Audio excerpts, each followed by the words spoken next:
ఇంకొకటి like skin వైట్నింగ్‌కి, skin బ్రైట్నింగ్‌కి difference ఏంటంటారు? It's like almost 2 ఒకటే అనుకోని లైక్ యూజువల్‌గా వాళ్ళ ఓన్ మెథడ్స్ చేస్తుంటారందరూ. ఏది like what is the difference అండి skin whitening and brightening? As a dermatologist, we never use the word whitening. Okay. We are not gonna make you white. But బయట మీరు చూస్తే యాడ్స్‌లో అన్నీ Ah, చూస్తే వైట్నింగే ah. చెప్తారు. Brightening ఎవరు చెప్పరు. బ్రైటనింగ్ అంటే మీ స్కిన్నే but better, it is good, you are looking healthy. ఎవరైనా మీకు వచ్చి ఓకే నీకేంది జ్వరం వచ్చినట్టు కనిపిస్తున్నావు, టయర్డ్ అయినట్టు కనిపిస్తున్నావు అలా అనక ఏది ఇంత బాగా కనిపిస్తున్నావు అని చెప్పడమే బ్రైటనింగ్ ఎఫెక్ట్.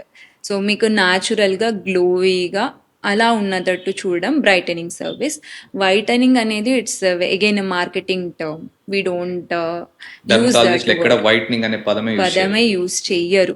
ఎవరు ఎథికల్గా ప్రాక్టీస్ చేస్తారో వాళ్ళు ఎవ్వరూ వైటనింగ్ అనే వర్డే యూస్ చెయ్యరు. ఓకే. బట్ బయట మనకు వినిపించేటివన్నీ ఇవన్నీ మార్కెట్ మార్కెటింగ్ అపోహలంతే. అంటే మిమ్మల్ని కలర్ మార్చేస్తే ఇది వాడితే కలర్ మారిపోతారు. అవ్వదు.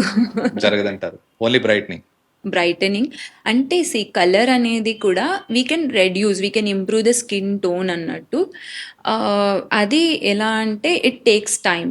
You have to use sunscreen, you have to use actives over time.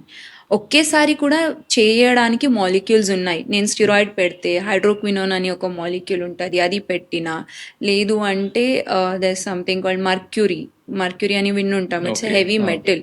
ఇవి యూస్ చేస్తే ఇమ్మీడియట్గా మీరు ఫేర్ కనిపించేస్తారు. కానీ these are all very dangerous.